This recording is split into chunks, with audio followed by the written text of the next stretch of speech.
We've been telling you about the backlog of trucks at our state's southern border. They stacked up after Governor Greg Abbott's order to inspect all commercial vehicles crossing from Mexico into Texas. And minutes ago, he said he has reached a deal with a fourth and final Mexican governor. And DPS troopers say they have inspected a little over 6,000 commercial vehicles as trucks have really backed up at ports of entry into Mexico. KXAN's Monica Madden is joining us live tonight with new insight into these inspections and agreements. Monica?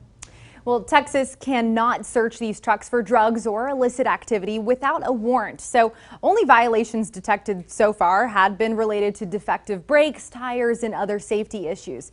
And just now we're learning about what's in these new agreements with the governors of Mexican states to conduct their own inspections before trucks cross through federal customs and border protection into Texas.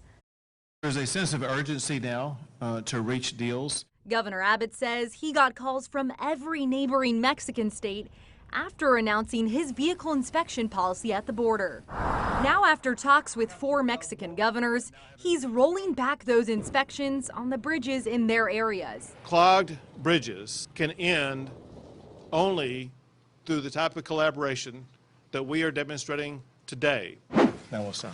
Touting new deals to increase security on Mexico's side of the border. I would call it as a new border model. Chihuahua's Governor Maria Campos detailed their $200 million investment in increased security, like drone surveillance and databases with facial recognition to identify cartel leaders. They have an organized game plan. Democratic challenger Beto O'Rourke was quick to criticize the fact that this game plan was already in place, at least for Chihuahua, which started this in December. We will finish the implementation of this plan because we have been working since we took office. We got nothing to the positive. No security gains, no safety gains, no economic benefit. O'Rourke again honed in on the economic impact, hoping to appeal to Texans already feeling it. This is the inflation governor. Foreign affairs experts say even if Mexico's governors are cooperating with Texas, there's no guarantee that things will happen as planned. State entities in Mexico are under-resourced at times. There's a lot of different factors that go into whether or not they're going to be able to meet the standards.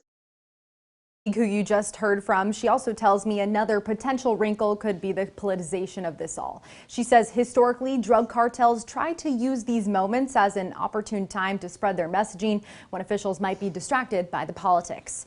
Britt, Tom.